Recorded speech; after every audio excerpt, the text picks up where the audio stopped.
Uncommon উজ্জ্বলৰ আন এটা ভিডিঅ'লৈ আপোনালোকক স্বাগতম জনাইছোঁ। আজি বহু বছৰ বিৰতিৰ পিছত মই ট্যুৰত যাবলৈ ওলাইছোঁ। মানে ট্ৰেইনেৰে যাম আৰু ৰাতি।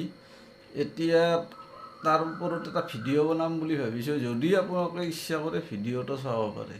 ভিডিঅ'টো যদিও মই বনাম বুলি ভাবিছিলোঁ, বিশেষ অসুবিধাৰ বাবে ভিডিঅ'টো বনোৱা নহ'ল। এই আধৰুৱা কিবা কিবি ক্লিপ আছিল, সেইখিনিৰে এটা আধৰুৱা ভিডিঅ' এটা বনালোঁ। আমি এতিয়া ট্ৰেইন ষ্টেচনলৈ গৈ আছোঁ। ৰাতি পল্টন বজাৰত আমি ট্ৰেইনত উঠিম আৰু তাৰ পৰা আমি শিৱসাগৰত যাম। মই আৰু মিছেছ, বেলেগ আৰু নাই। তাৰ পৰা আমি শিৱসাগৰত যাম। শিৱসাগৰত মই আগতেও দুবাৰ গৈছোঁ, এইবাৰে তিনিবাৰ হ'ব এইবাৰ। গতিকে এতিয়া আমি পল্টন বজাৰত গৈ আছোঁ। তাৰ পৰা 8:20 আমাৰ ট্ৰেইন আছে। 8:20 আমি ট্ৰেইনত যাম, শ্লিপাৰত যাম। AC লোৱা নাই আৰু শ্লিপাৰতে যাম আৰু। কিবা বিশেষ অসুবিধাৰ বাবে ট্ৰেইনত যোৱা চোৱা এইবোৰ আৰু ভিডিঅ' কৰা নহ'ল। গতিকে আমি ট্ৰেইনৰে গ'লোঁ। ৰাতিপুৱা 9:20 আমি শিৱসাগৰ পালোঁ। শিৱসাগৰত পাই তাত শিৱসাগৰত এখন হোটেল ল'লোঁ। হোটেল অতিথি গৃহ নামৰ, ASTCৰ ওচৰত আছে।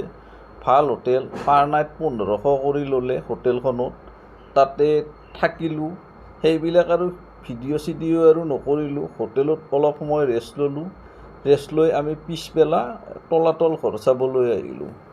আৰু তলাতল ঘৰ বা শিৱসাগৰৰ ওপৰত ইতিমধ্যে বহুতে ভিডিঅ' বনাইছে। গতিকে সেইবিলাক আৰু মিছামিছি আৰু ডিটেইলছ বনোৱা নাই আৰু। তলাতল ঘৰৰ সন্মুখভাগতে কেইটামান বৰটোপ দেখা পালোঁ। আৰু এই বৰটোপবোৰ আছিল আহোম যুগৰ শৌৰ্য বীৰ্যৰ প্ৰতীক। এই বৰটোপবোৰেৰে আহোমসকলে তেওঁলোকৰ শত্ৰুসকলৰ লগত যুদ্ধ কৰিছিল আৰু বিভিন্ন শত্ৰুক পৰাভূত কৰিছিল। তলাতল ঘৰৰ পৰা আমি কিছু সময় থাকি ঘূৰি আহিলোঁ। আহি আমাৰ নিৰ্দিষ্ট হোটেলত সোমালোঁ। সোমাই অলপ ৰেষ্ট ল'লোঁ। ৰেষ্ট লৈ গধূলি চাহ তাহ খাই আমি শিৱদৌলৰ পিনে ওলাই আহিলোঁ। ইতিমধ্যে শিৱদৌলৰ চাৰিওপিনে লাইটবোৰ জ্বলি উঠিছিল। এটা ধুনীয়া মনোমোহা পৰিৱেশৰ সৃষ্টি হৈছিল শিৱদৌলৰ চাৰিওপিনে। ওচৰতে থকা শিৱসাগৰ পুখুৰীটোৰ পৰা ধুনীয়া মৃদু বতাহ আহি আছিল। আৰু শিৱদৌলৰ এনেকুৱা এটা ৰাতিৰ সৌন্দৰ্য দেখি অভিভূত হৈ গ'লোঁ। বহুত ভাল লাগিল। চাৰিওফালে এটা শান্তসৌম্য পৰিৱেশ। যিমান পাৰোঁ সিমান হেঁপাহ পলুৱাই ভিডিঅ' কৰিলোঁ। মনটো এনেকুৱাই ভাল লাগিছিল যিটো ভাষাৰে বুজাব নোৱাৰোঁ। এটা বৰ ধুনীয়া পৰিৱেশ পালোঁ শিৱসাগৰত। এনেকুৱা পৰিৱেশ মই আগতে শিৱদৌলত পোৱা নাছিলোঁ। আগতে মই শিৱদৌলত সাধাৰণতে ৰাতিপুৱা আহিছিলোঁ, মন্দিৰৰ ভিতৰত সোমাইছিলোঁ। কিন্তু এই ৰাতিৰ যিটো শিৱদৌলৰ পৰিৱেশটো, সেই পৰিৱেশটো মই কেতিয়াও পোৱা নাছিলোঁ। আচলতে শিৱদৌলৰ ৰাতিৰ পৰিৱেশটো চাবলগীয়া পৰিৱেশ, বহুত ভাল লগা পৰিৱেশ। কিন্তু এটা কথা, ৰাতি 8টা বজাৰ পিছত শিৱদৌলৰ গেটত তলা লগাই দিয়ে।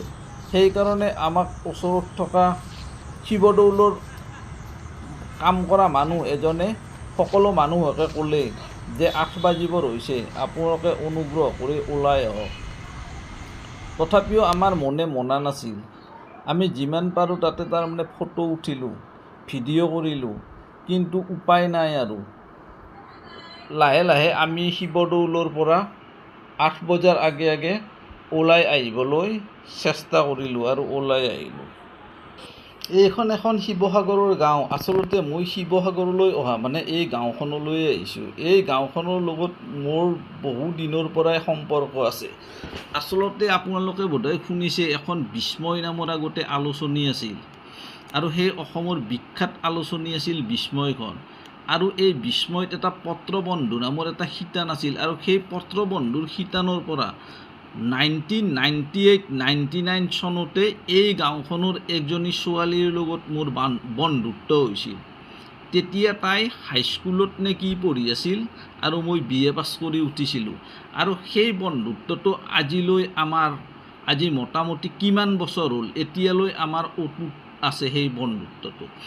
আৰু এতিয়া ময়ো বিয়া কৰালোঁ, তাইৰো বেলেগত বিয়া হৈ গ'ল। কিন্তু আমাৰ যিটো বন্ধুত্বৰ সম্পৰ্ক এতিয়াও সম্পূৰ্ণ কটকটীয়া হৈ আছে আৰু বৰ্তমান এতিয়া সেই বন্ধুত্বটো গৈ আমাৰ আলহীত পৰিণত হৈছে।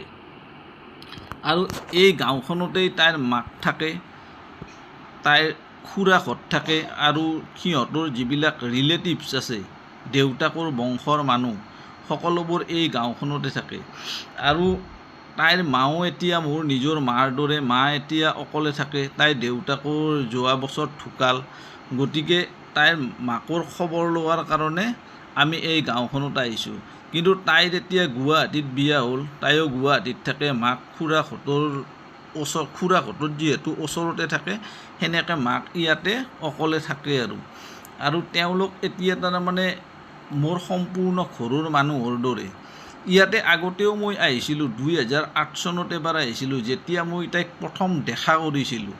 তাইক মই প্ৰথম দেখা কৰাৰ কাৰণে 2008 চনত আহিছিলোঁ। তেতিয়ালৈ কিন্তু আমাৰ দুয়োৰে মাজত কোনো ধৰণৰ দেখা দেখি হোৱা নাছিল।